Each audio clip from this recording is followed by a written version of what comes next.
Happy New Year's, everybody. It is I, Stippling Vaughn, and of course, I'm at my little dive bar. You can hear from the music in the background that, and from everybody talking that it is live and jumping.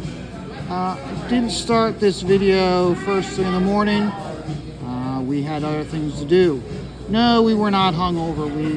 We behaved ourselves last night, but we were up late because of New Year's.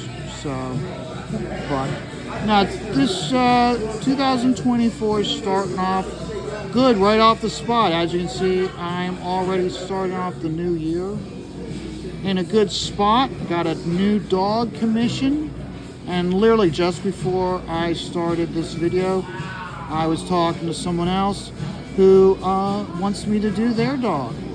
So that's very nice. So it's going to be a good way to start off the year, busy with work. So, but as you can see, going well. We had to do some shopping this morning, and so it's looking into the afternoon. So I'm here. I'm not going to be doing too long of a video today. So, let's see here. Well, let's start with how my channel's going. Okay, first and foremost, thank you everybody for a great year streaming with doing these videos. Let's see, the stats show that I have 17,500 views. We've got 703 likes. We have 116 comments and 694 shares. So it shows that when you like the video, it helps me out. When you share it out, it helps me out. When you comment, when you subscribe, it all helps out.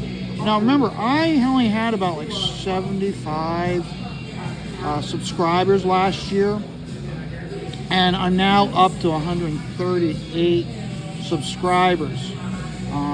I did do in May, I did go on like a subscription campaign through various chats, and got me up to 100, and I'm up to 138. So yeah, we've done well. So please make sure you are sharing the video out after you've hit that like button. Helps me out greatly. And another thing I found out from this year is when you comment on a video, it helps me out with the algorithm and it being suggested to others to check out my videos. So please. So this is a husky that I'm doing for Jen and Jeff Minot. They have come to me numerous times throughout the years to do commissions for them.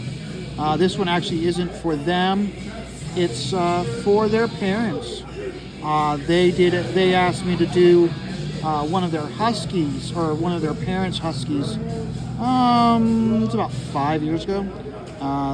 Her mother is now saying, "Hey, can we get a husky done for our one friend?" So I'm doing this for actually Jen's parents, even though they'll be the ones who'll be handling. I'll be handing it off to them when I'm done. You know, they'll be paying me. But so very good start. And like I said, this other person saw what I was doing, and she asked me. She goes, if I was doing this for myself, if I do this for commissions. So it sounds like she's going to want me to do hers. It'll be a Labrador. So, and this is an 8x11 image that I'm working on. So, but good. So, and another big thank you out also goes to Marcus Kilgrew. Marcus, you have been commenting a lot on my videos, so I know that you're watching. Thank you very much, sir. You were the #1 commenter on my videos. So everybody else who watches this, you got some competition. Is Marcus going to be the commenter for 2024, or will he be dethroned by someone else? Only we will know at the end of 2024. So, 2023 was also the very first full year streaming with the gang at the chat. I've been learning a lot from Danger Vanessa, Amanda, and Stat on streaming.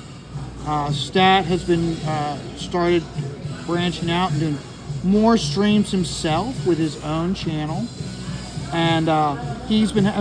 I learned a lot also from talking to him afterwards. Remember that one Chit show where the very first episode of the Chit where I was on with him?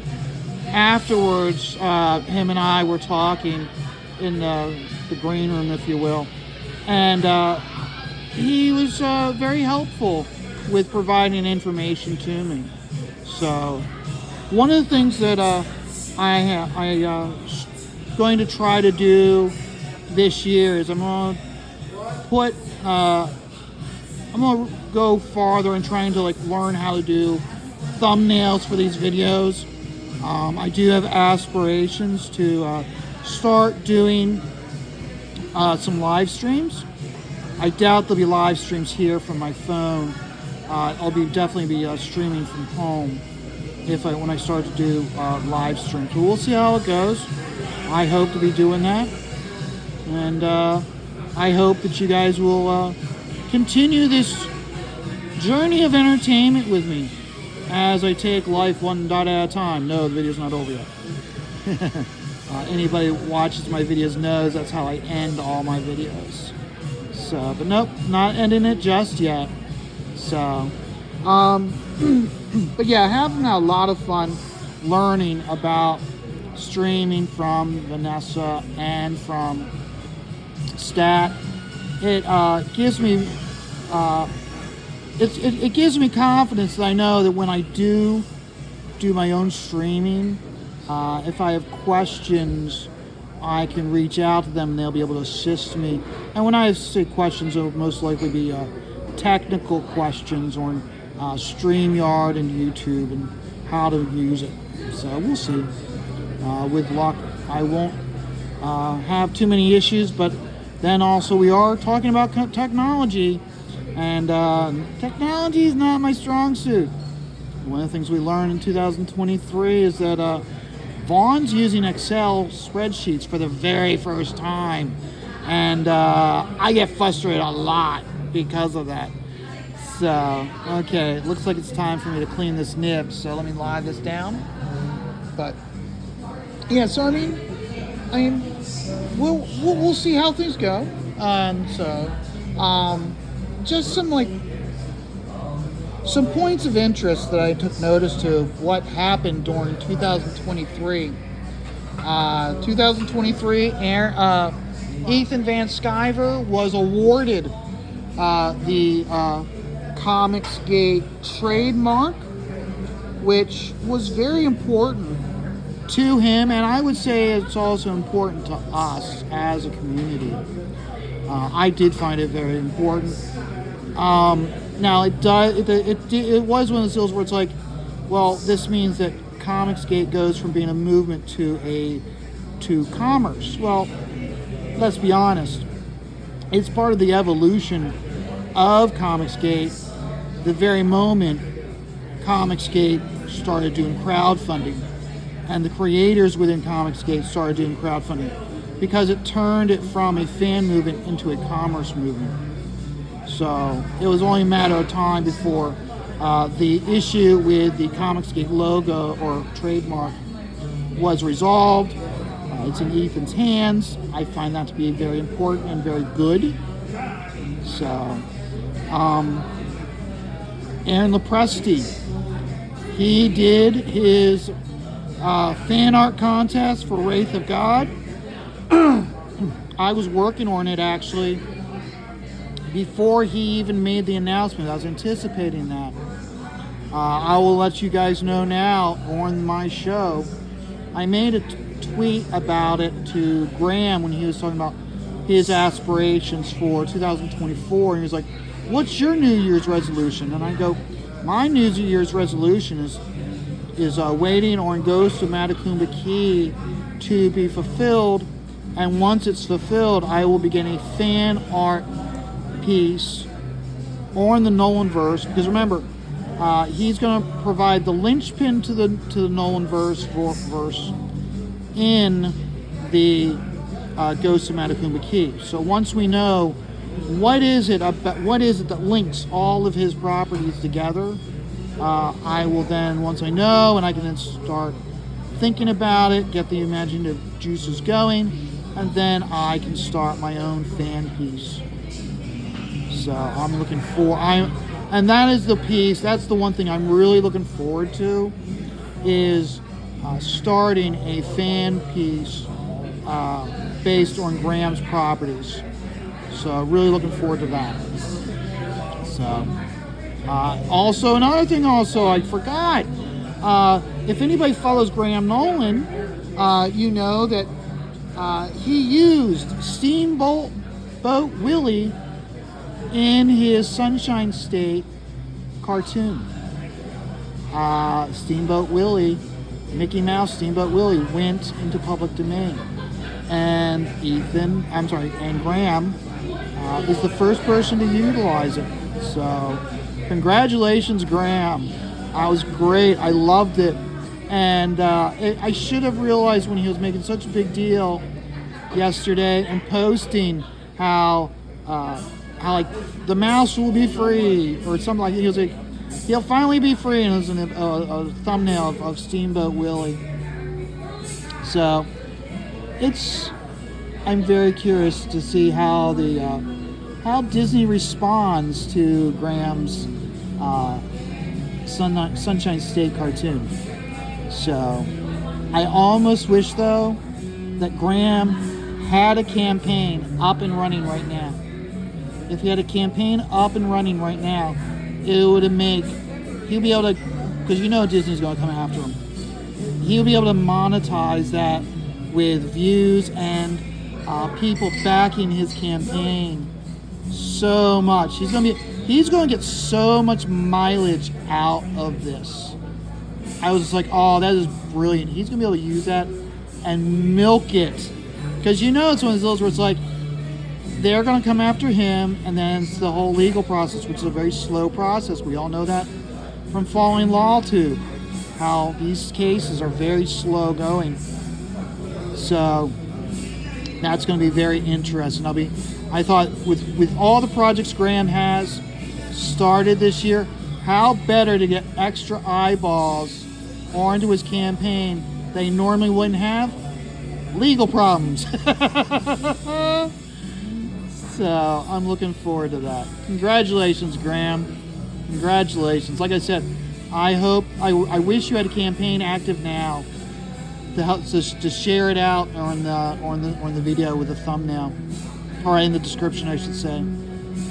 So, what else here? We got Aaron LaPresti's Wraith of God. I enjoyed that so much. Had a lot of competition. Citizen Ronin, he produced an awesome pulp style piece of Wraith of God. I looked at that and I'm like, dude, you just smoked me with that piece. It was so good. So good. So, hold on here. Let's get this taken care of here. And there we go. We got that taken care of. The rest of this will be black. So, and then of course, one of the things that I learned this year with these videos is I realized to help try to create some eyeballs onto it is when I do a description for this video is to @ someone, like @ Ethan Van Sciver, so his name's in the campaign, in the video name, or use the hashtags in the descriptions to help the algorithm to suggest it to other people. So, and I think I've had some relative good response to that. I mean, there are times where I'll do a video and I get maybe like 8-9 views, and then I have other videos where I don't think it's that big of a video, and here I get like 100 views. So I'm learning and growing as the year goes on. So I expect there to be more growth within this channel for 2023 or 2024. I'm sorry. Yeah, everybody worried about writing down 2024 in their when they're using data entry or writing a check, as the joke is. Here I can't even say 2024. I'm only saying 2023. But oh well. So, and then of course there's a few other things. Remember Crowdfunder. Remember that Canadian crowdfunding company and the the issue with Mike Barron and Mike Barron's campaign, and how we gave them the spotlight to basically roast their asses into oblivion for a week. And it wasn't just, it was everybody. I mean, I did my own video on it. We did an EFAP on the chat about it. Ethan milked that for almost an entire, we all did. We milked and roasted that guy's ass for a full week. We lit his ass on fire, and then we walked away.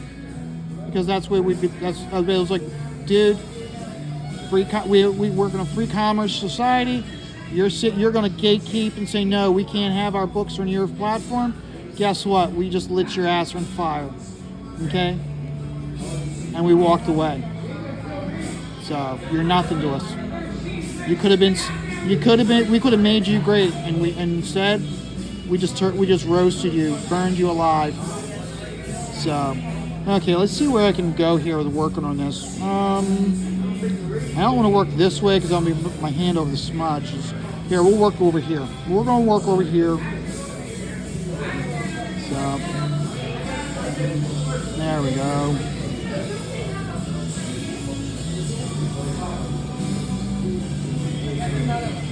Okay.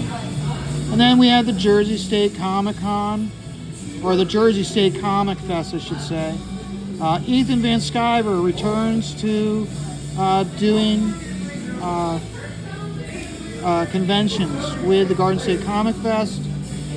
Four of the bros were there. It was great seeing them all. Along with Cecil. Cecil showed up. And then Cecil showed up, and because Cecil, like I guess like a month prior to that, or even just weeks prior to that, he revealed by going to someone's wedding and not wearing his mask because it's a wedding. He revealed what he looks like underneath his mask. So as a result, he was at Garden State on a Saturday, and it was great seeing him. The Cecil we see on YouTube isn't the real Cecil that we see in real life. He is, I mean, granted, he's a horny motherfucker, but it's one of those where it's like he doesn't like treat women like shit. He's very cordial to others. I mean, he jokes, but it wasn't all hellfire and brimstone like everybody makes it out. How's that? So I found meeting him very enjoyable. I had the opportunity to get Cash Grab because of that, and thank God he did, because it turned out that Cash Grab was one of my favorite books for 2013. I still like flipping through it every once in a while. It's like an old Mad magazine. And that's why when I do my opinion on Cash Grab, I always say how it's like he took that method of borderline shock value of Mad magazines, and he took it the next step, that where Mad magazine would stop. He's like, nope, I'm busting down that door and we're going to go all the way with it. And he did. It was insane. But another thing also is important was not just the Garden State Comic Fest with all the bros there and everything, but I was watching Red Valkyrie with Jason Bascom on a Friday night, and they were talking about the Garden State Comic Fest, or not, Baltimore Comic Con. And I just put in the chat how it's like, that's an annual pilgrimage of mine. And she was like, oh my God, we've got to meet. And here that they were asking stuff about who was going to be on the show. And I was kind of answering questions through the chat. And she's like, Vaughn, she sent me the link. She's like, I need you to get on the show. So I got her on the show, and I provided her with all the information I had. Because a lot of the stuff was like questions about the show itself, questions about like what's the cost for signatures for certain artists. So I was providing that information that I had from documenting it from past years. That's one of the things when I go to the Garden State, when I go to the Baltimore show, is I'll notate who is there and what they're charging for signatures. So that way I can know for the following year what money I need to save and take with me to the show. So, and it gives me a better idea of what some artists are charging, so I can kind of then guesstimate with other artists that are going to be there what they're probably going to be charging for a signature, which then means I can then evaluate how much money to take. More importantly, also what books I want them to sign. If an artist is charging $10, I can go, well, if it was $5, I want these books signed, but since it's $10, I want these books to be signed. I think you get what I'm saying, where it's like you're much more selective as to what you're going to take with you to have signed. So, and then of course, this was the year I coined the phrase "Be Doritos," because Billy Tucci's proving that when you do crowdfunding, you try to get onto as many platforms as possible to get your product in front of as many eyes as possible to raise as much money as possible. So, and that's how Doritos did it. Doritos did not become Doritos by going to through one retailer. Doritos is Doritos because you can buy Doritos anywhere. Whether it be a gas station, whether it be at Target or Walmart, whether at a grocery store, Doritos is everywhere. You want your campaign to be everywhere. Be Doritos. So when you are talking to, when you're watching a stream and a creator's having issues and remind them to be Doritos. Get your product out in front of everybody. You want to be successful? That's what you got to do. Have multiple campaigns going on multiple platforms. So, and then of course, we have you guys and the success I'm having because of you guys. So thank you very much. I'm looking forward to 2024 to be even better than 2023. And you guys are making it possible. So I'm going to get back to keep working on this, I should say. So this is what you'll be seeing maybe for the rest of the month, but I doubt it's going to be that long. I'll be working very hard on this to get this finished.